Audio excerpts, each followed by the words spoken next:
comedian, Mr. Carson Barr, everybody. Let's give it up.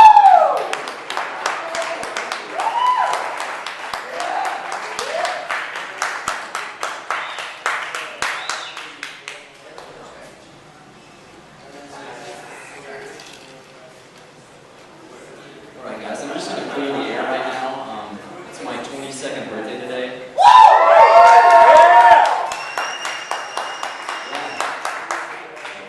I'm definitely feeling it a little bit tonight. Feeling a little bit of a 22. I'm starting to feel it right now. Hasn't sunk in quite yet, but maybe tomorrow I'll feel it. We'll see. But it's kind of weird. I'm going to do a lot of birthday jokes, by the way, just because it's my birthday. But it's kind of weird. When I walk into a room, I expect everybody to know that it's my birthday. They're going to be like, oh shit, you see that guy? It's his fucking birthday. But it's never like that. It is never like that. People, like 90% of people that I know don't even know it's my birthday. And when I'm with like a group of people, like most of them don't know, but if it happens to casually come up and the people find out, they're like, oh shit, happy birthday, bro, happy birthday. I'm like, that's right, it's my fucking birthday. It's about time you congratulate me on that. It was a hard, accomplished feat being born. I mean, why do we even like tell people happy birthday? I mean, like, my mom did all the work. They should be like, Miss Barr, you did a spectacular job today. Happy birthday to your son, because you did all the work. This one's a keeper. And, but I used to tell a story on my birthday. I would always tell this story on my birthday. I share a birthday with a famous person, and I will give you one hint. He is a famous cyclist. He is a famous cyclist. Lance Armstrong. Exactly! That's the only famous cyclist that you know. And it's even weirder because Lance Armstrong and I, we were born on the same day, in the same city, in the same hospital, Plano, Texas. So I used to boast about that. I'm like, live strong, live strong. You know, Lance Armstrong, that guy, what a great guy. What a role model. We share the same birthday. If I ever meet the guy, we have a nice icebreaker, I'll be like, hey Lance, from the same hometown. This is pretty sweet. But there's a little bad blood between Lance and I right now, so a little bad blood. Some blood doping. That probably just went over most of y'all guys' heads. You know, Carson, you should be doing this material like 2 years ago. This is old news. He was on Oprah like a year and a half ago. But it's weird being 22. It's very, very strange because I'm still used to like being like not like underage and like not going to bars at all. And, like it's a weird feeling. It'll sink in though. It'll sink in. But I'm gonna kind of switch gears right now and talk about something else. I was kind of seeing this girl a while ago. I was seeing this girl, and things were going okay, but I kind of wanted to move things in a different direction. And she was coming over one night, and I decided to text her like, hey, could you pick up some condoms before you get here? And she just replies, says, hey. And I hear a knock on the door, and I go answer it, and I'm in my robe. And she's like, Carson, why'd you ask me to get condoms? We haven't used that in a couple weeks. And I'm like, oh, those aren't for you, when I slam the door in her face. Safe to say we're seeing other people. Or at least I was. Speaking of condoms, I was back home for winter break. I was back home, and I was taking out the trash, and what do I see in the trash? I see a used condom wrapper. And I know my parents aren't using that, God forbid. I mean, like 20 years ago maybe, but not now.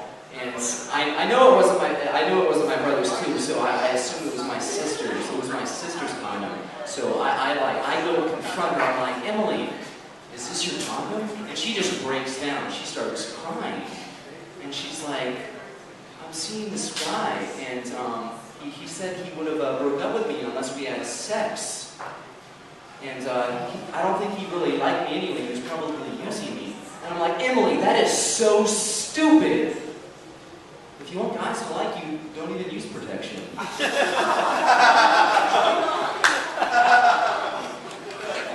So I'm an uncle now.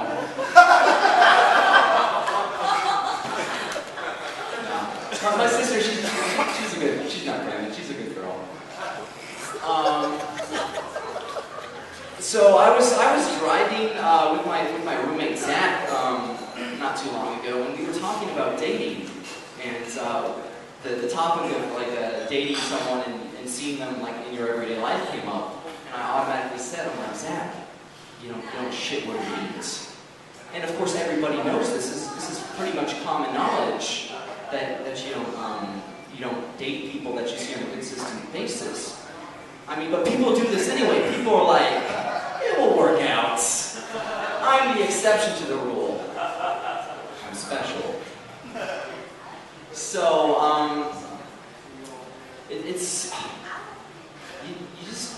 it's not a good idea to do that, really. I mean, just to date someone that you see every day, it's not really gonna work out in your favor. I mean, I basically said this verbatim when we were talking. I'm like, Zach, you don't shit where you eat. It's great when you're shitting, but then you realize, oh fuck, I still gotta eat. Look at this, I still gotta eat.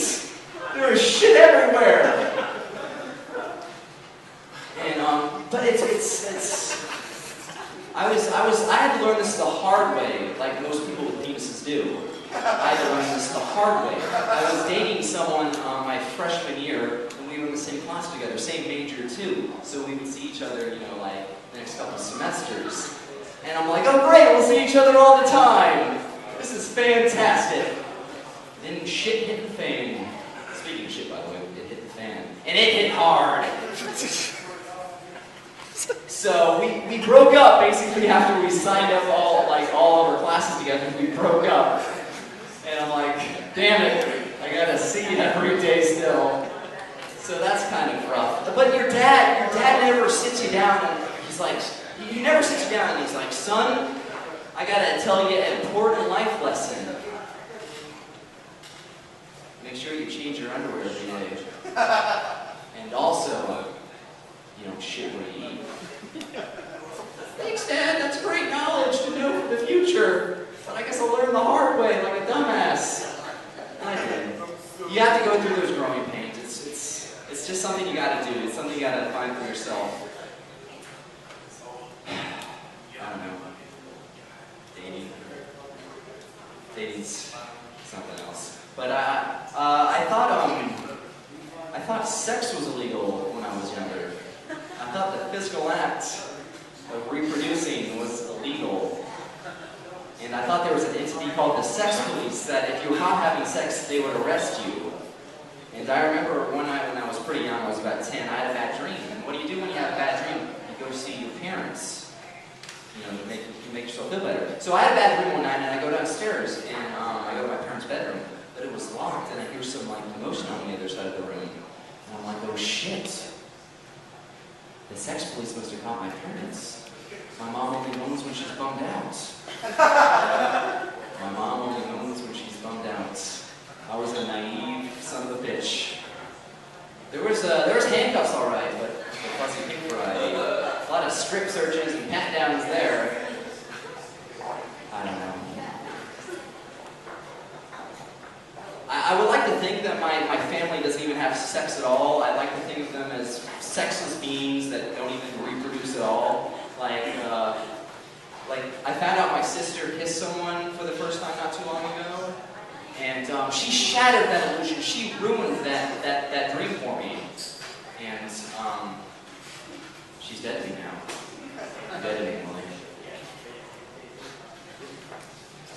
But I got one more joke for you right now. I discovered that every relationship post-breakup has a relationship winner and a relationship loser. This was with the same girl that I had that little spat with, but it was kind of a messy breakup, and I would like to think I was a relationship winner in that instance, but the more I think about it, I was a relationship loser. I'll always be the relationship loser in all my romantic endeavors. It doesn't really matter. It's probably because I'm too nice of a guy. Everybody tells me, hey Carson, you're a nice guy. I'm like, thanks. And, but, you know that old saying, nice guys finish last? Well, I never really understood that saying. My girlfriend always used to complain about me finishing first. Too soon, she would always say, too soon. You thought sex was illegal, you dumbass.